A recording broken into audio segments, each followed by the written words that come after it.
Hi everyone, welcome to my channel. Today in this video I'm going to show you about the extraction of the radiation patterns from HFSS. So I'm using a MATLAB API here. By using this API you can get the publication quality images by a single click. So as you see on the screen, you have to click on the get solved frequencies initially for getting the data from the HFSS to MATLAB.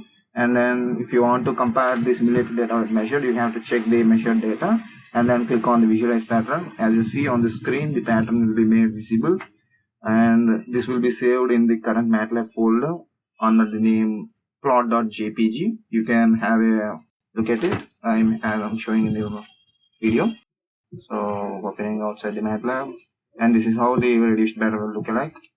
And we will using this API you can also extract the co and cross pol patterns too by selecting the plot mode and changing plot mode from 2D to co-cross. So you will only have the single angle variation only, and you can have the control of the tick step that is used to indicate the scale on beside, which is located besides the graph. As you see, this was the scale gain in dB. As you see, the difference between 5 and minus 15 would be the step size of 20.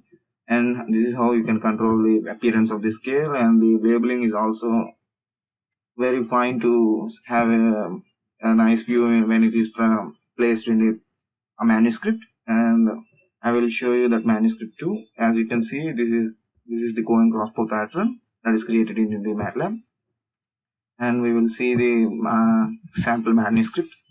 I mean how it look like when these patterns are placed in the Word document.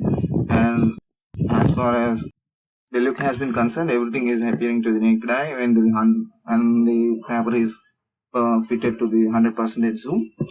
So if you have any doubts about extracting the patterns from CST, you can have a look at our another video in our channel. It was DRA_fractal antenna, and we'll now see the 3D radiation pattern. And this is how the 3D patterns will look like in the MATLAB, and it is all fetched from the HFSS. Only you can plot the simulated data only, not the measured one. And this image has been saved under the name of 3d.jpg in the current folder, current active folder.